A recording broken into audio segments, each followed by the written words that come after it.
शुभ सकाळ मंडळी। तर आज आहे वटपौर्णिमा आणि आम्ही आता एका आगळ्या वेगळ्या पद्धतीने आजची वटपौर्णिमा साजरी करणार आहोत। तर आता आम्ही आवरून तयार आहोत आणि आम्ही काय करणार आहोत की मोठं जे वडाचं झाड आहे त्या झाडाला जाण्याऐवजी आता आम्ही संकल्प केलेला आहे की आता दरवर्षी आम्ही एक वडाचं झाड लावणार। तर आम्ही एक रोपटं आणलेलं आहे, आमच्या जाऊबाई आणि आम्ही सगळ्यांनी मिळून हे रोपटं आणलेलं आहे वडाचं। तर त्याची आता पूजा करून आम्ही त्या वडाच्या रोपटं आम्ही लावणार आहोत रस्त्याच्या कडेला। त्यामुळे निसर्गाचं रक्षण करण्यास किंवा पर्यावरणाचं रक्षण करण्यासही मदत होईल आणि एक आगळा वेगळा संदेश पण सगळ्यांना जाईल की नुसतीच वडाची पूजा करण्यापेक्षा दरवर्षी प्रत्येक ग्रुपने जरी एक झाड लावलं तरी आपला बराचसा हातभार होईल। तर यांची माऊ पण आलेली आहे आमच्याबरोबर, ही नात आहे। आणि आता सगळे आम्ही ताटं वगैरे पूजेची तयार करून आता अंगणातच या रोपट्याची पूजा करणार आहोत आणि त्यानंतर त्याचं आम्ही उद्या वृक्षारोपण करणार आहोत। तर असं अंगणात हे रोपटं एका लाकडाच्या उंडक्यावर ठेवलं आम्ही आणि तिथेच त्या वडाच्या रोपट्याची पूजा केली सगळ्यांनी।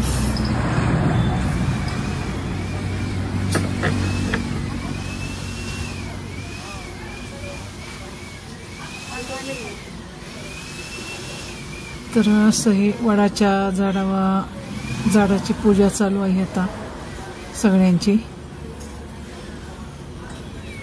तर दरवर्षी आम्ही आमच्या मंदिराजवळ जो मोठा वड आहे तर त्याच वडाची पूजा करतो, पण यंदा सगळ्यांच्या संकल्पनेतून असा हा विचार मांडला गेला की दरवर्षी आपण एक रोपटं तयार करू आणि ते रोपट्याचं वृक्षारोपण करू।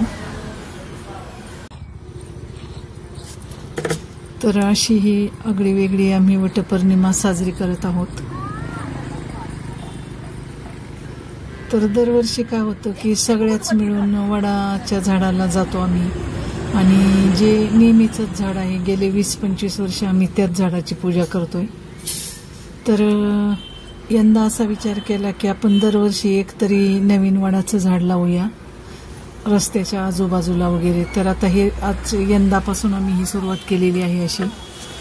तर वडाच्या झाडाचं वृक्षारोपण करूनच वटपौर्णिमा साजरी करायची, त्यामुळं दरवर्षी वडाचं एक झाड लागलं जाईल। तर प्रत्येक ग्रुपने ही अशी संकल्पना राबवावी आणि आपल्या पर्यावरण रक्षणासाठी प्रयत्न करावेत।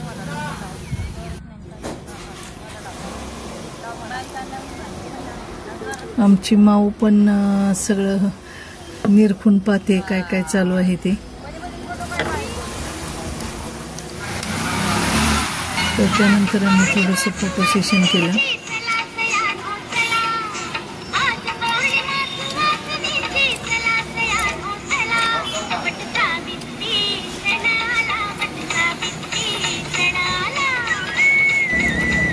आणि याच वडाच्या झाडाला आम्ही थोडेसे दोरे गुंडाळले, तर ते नंतर काढून टाकणार आहोत उद्या आणि नंतर ते झाड लावून टाकणार आहोत।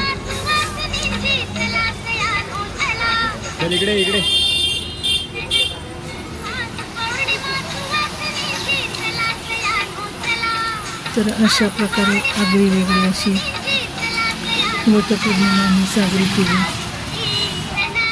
तर आजचा हा व्लॉग कसा वाटला ते नक्की सांगा। धन्यवाद।